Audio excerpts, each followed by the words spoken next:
Assalamualaikum warahmatullahi wabarakatuh.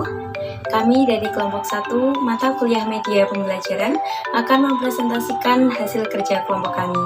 Berikut anggota dari kelompok 1.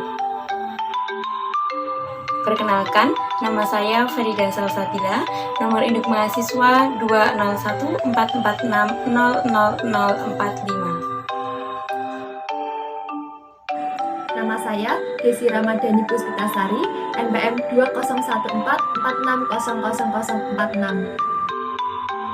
Perkenalkan, nama saya Putri Sri Agustin, nomor NPM 20144600062. Nama saya Ayu Windy Astuti dengan nomor NPM 2014460068. Perkenalkan, nama saya Stefani Akar Kuryasari, NPM 20144600079.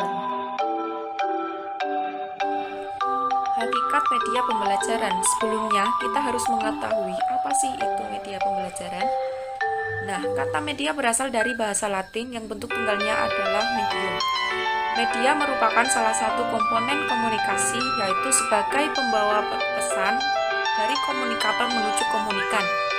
Berdasarkan definisi tersebut, dapat dikatakan bahwa media pembelajaran merupakan sarana pelantara dalam proses pembelajaran. Nah, jadi media pembelajaran merupakan segala sesuatu yang digunakan penyampai pesan atau guru kepada penerima pesan atau siswa agar siswa lebih tertarik dan berminat untuk mempelajari materi tertentu.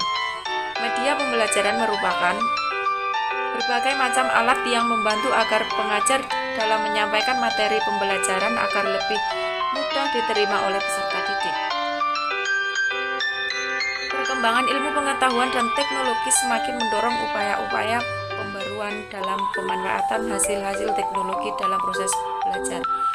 Jadi, para guru dituntut agar mampu menggunakan alat-alat yang dapat disediakan oleh sekolah dan tidak tertutup kemungkinan bahwa alat-alat tersebut sesuai dengan perkembangan dan tuntutan zaman. Jenis media pembelajaran. Berdasarkan sifatnya, media pembelajaran dibagi menjadi 3. Yang pertama ada media auditif, yaitu media yang hanya dapat didengar saja. Contohnya seperti radio. Yang kedua ada media visual. Media visual ini merupakan media yang hanya dapat dilihat saja. Contohnya seperti lukisan, gambar, dan lain sebagainya. Yang ketiga ada media audiovisual. Media audiovisual ini merupakan media gabungan, dianggap lebih efektif karena merupakan gabungan dari media auditif dan media visual. Media ini dapat dilihat sekaligus dapat didengar, contohnya seperti rekaman video, film, dan yang lain sebagainya. Selanjutnya, jenis media pembelajaran berdasarkan kemampuan jangkauannya. Yang pertama, ada media pembelajaran yang mempunyai daya liput luas dan serentak, seperti radio dan televisi. Melalui media ini, siswa dapat mempelajari hal-hal atau kejadian aktual tanpa membutuhkan ruangan khusus. Yang kedua, ada media pembelajaran yang mempunyai daya liput luas namun dia terbatas oleh ruang dan waktu, seperti slide film, dan yang lain sebagainya. Jenis media yang terakhir yaitu dilihat dari cara atau teknik pemakaiannya. Yang pertama, ada jenis media yang diproyeksikan. Jenis media ini memerlukan alat proyeksi untuk menampilkan media pembelajaran. Tanpa alat proyeksi ini, maka media pembelajaran ini tidak bisa digunakan. Yang kedua, media pembelajaran tanpa menggunakan alat proyeksi. Jadi, contoh media ini tidak memerlukan alat proyeksi atau bantuan lainnya. Contohnya seperti foto, ilustrasi, dan yang lain-lain. Media pembelajaran menurut Camden Dayton dalam Arshad 2013 dapat memenuhi 3 fungsi utama, yaitu yang pertama memotivasi minat atau tindakan. Jadi, untuk memenuhi fungsi motivasi, media pembelajaran dapat direalisasikan dengan teknik drama atau hiburan. Nah, hasil yang diharapkan adalah melahirkan minat dan merangsang para siswa atau pendengar untuk bertindak.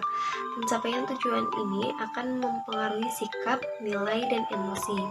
Kemudian yang kedua, menyajikan informasi. Jadi, untuk tujuan informasi, media pembelajaran dapat digunakan dalam rangka penyajian informasi di hadapan sekelompok siswa.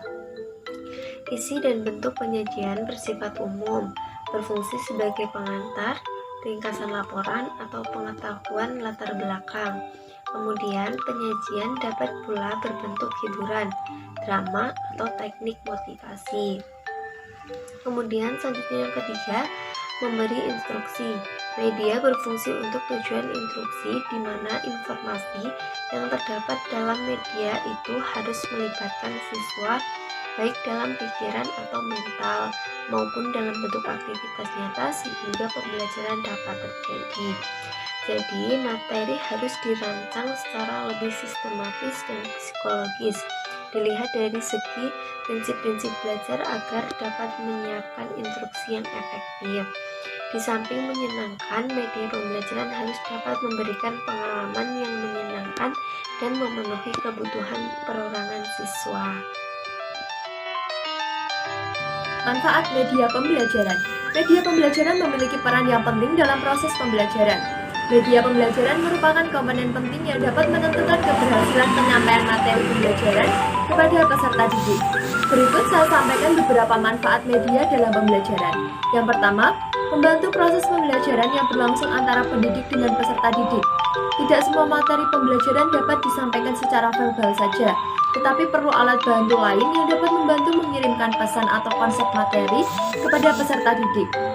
Pendidik terbantu dalam menyampaikan materi pembelajaran, sedangkan peserta didik terbantu dan lebih mudah dalam memahami konsep materi yang disampaikan oleh pendidik. Sehingga transfer of knowledge dan transfer of value dapat dilakukan secara maksimal. Yang kedua, meningkatkan minat dan motivasi peserta didik dalam proses pembelajaran. Rasa ingin tahu dan antusiasme peserta didik dapat meningkat, serta interaksi antar peserta didik, pendidik, dan sumber belajar dapat terjadi secara interaktif. Dapat membantu penyampaian materi yang bersifat abstrak menjadi lebih konkret. Beberapa informasi dan konsep materi pembelajaran yang bersifat abstrak, rumit, kompleks, tidak dapat hanya disampaikan secara verbal saja, sehingga perlu adanya alat bantu berupa media pembelajaran untuk menyampaikan materi tersebut. Konsep materi yang bersifat abstrak, kompleks, rumit dapat dikonkretkan melalui media, misalnya berupa simulasi, pemodelan, alat peraga, dan lain-lain. Yang ketiga, dapat mengatasi keterbatasan ruang, waktu, tenaga, dan daya indera. Beberapa materi pembelajaran yang kompleks membutuhkan ruang dan waktu yang panjang untuk penyampaiannya. Oleh karena itu, media pembelajaran dapat disesuaikan dengan karakteristik materinya, sehingga keterbatasan tersebut dapat teratasi. Misalnya, dengan media pembelajaran online, e-learning, mobile learning, web-based learning, yang dapat dilakukan kapan saja dan di mana saja, menembus batas ruang dan waktu. Materi pembelajaran dapat diakses kapan saja dan di mana saja. Tujuan media pembelajaran adalah 1. Memberikan pengalaman belajar yang berbeda dan bervariasi sehingga merangsang minat siswa untuk berkembang dalam belajar. 2. Menumbuhkan sikap dan keterampilan dalam bidang teknologi. 3.